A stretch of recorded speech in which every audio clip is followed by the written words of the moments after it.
Israel के भारत में जितने भी एम्बेसडर्स और डिप्लोमेट्स अपॉइंट होते हैं, इन सबको पता होता है कि भारत के साथ रिलेशंस को स्ट्रॉन्ग करने और पीपल टू पीपल कनेक्शन को मजबूत करने के लिए इनको क्या क्या स्टेप्स उठाने होंगे।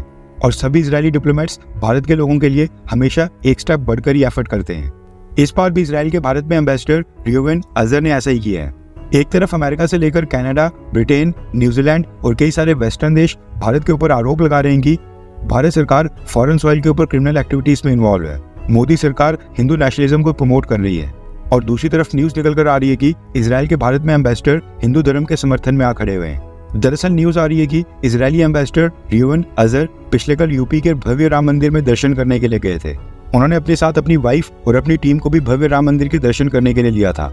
राम मंदिर के दर्शन करने के बाद इजरायली एम्बेसडर ने जो स्टेटमेंट जारी की है वो भी अपने आप में काफी खास है, क्योंकि उन्होंने भव्य राम मंदिर की लोकेशन के बारे में भी बोला है। लोकेशन के ऊपर बात करना यहाँ पर इंपॉर्टेंट हो जाता है, क्योंकि कई लोगों का ये मानना है कि भगवान राम काल्पनिक है और जिस लोकेशन के ऊपर मंदिर बना है उसका भी कोई ऐतिहासिक महत्व नहीं है।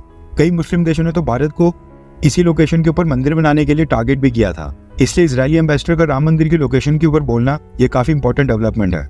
रियोवेन अजर ने राम मंदिर के प्रेमिसेस से कहा कि अयोध्या में मैं भगवान राम के भव्य मंदिर का दौरा करके अपने आप को सम्मानित महसूस कर रहा हूँ। यहाँ पर इतनी बड़ी संख्या में आने वाले तीर्थयात्रियों को देखकर मैं काफी अमेज्ड हूँ।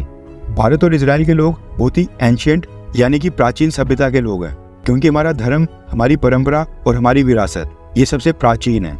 जैसे कि इजराइल के लोगों को अपनी विरासत के ऊपर गर्व है, आपको भी अपनी विरासत के ऊपर गर्व है। और ये काफी महत्वपूर्ण हो जाता है, क्योंकि भक्ति आपको ताकत देती है। इसलिए मैं खुद यहाँ पर राम मंदिर आकर तीर्थयात्रियों की भक्ति देखने के लिए प्रेरित हुआ। जैसा कि हम कहते हैं, लोकेशन काफी इंपॉर्टेंट हो जाती है, क्योंकि कोई इमेजिनेशन नहीं है। इस लोकेशन के ऊपर यानी कि जहाँ पर भव्य राम मंदिर बना है, ये स्थान कोई काल्पनिक स्थान नहीं है। यहाँ पर इतिहास में काफी सारी चीजें घटित हो चुकी हैं। लोग दिन प्रतिदिन, साल दर साल यहाँ पर लगातार आ रहे हैं और अपनी वैल्यूज को याद कर रहे हैं। भारत में इजराइल का एम्बेसडर होने के नाते ये मेरे लिए काफी इंपॉर्टेंट हो जाता है कि मैं भारत के लोगों को समझूं। इसलिए मैं यहाँ पर राम मंदिर में अपनी वाइफ के साथ आया हूँ।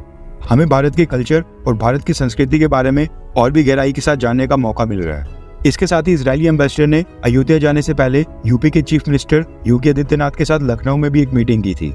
अभी वीडियो करने का भी एक स्पेशल पर्पज है। आपने नोटिस किया होगा कि जब भी कोई फॉरेन कंट्री से प्राइम मिनिस्टर, प्रेसिडेंट या फिर भारत में जब भी कोई नया एम्बेसडर अपॉइंट होता है, तो ये सब लोग सीधा आगरा में स्थित ताजमहल को देखने के लिए चले जाते हैं। वहाँ पर फोटोज क्लिक करके मेमोरी के तौर पर अपने साथ रखते हैं। और ताजमहल को एक तरह से भारत की पहचान बना दिया गया है। जबकि भव्य राम मंदिर में दर्शन करने के लिए कोई भी वर्ल्ड लीडर नहीं आता है। उल्टा जब राम मंदिर का उद्घाटन हो रहा था, उस समय कई देशों ने भारत का विरोध किया था। इजराइल के एम्बेसडर ने भव्य राम मंदिर के दर्शन करके ये साफ तौर पर मैसेज दिया है कि इजराइल भारत के लोगों की भावनाओं का सम्मान करता है और भारत के साथ खड़ा है। आई होप भारत और इजराइल की दोस्ती इसी तरह से आगे भी मजबूत होती रहे और दोनों ही देश मुश्किल समय में एक दूसरे को सपोर्ट करते रहें।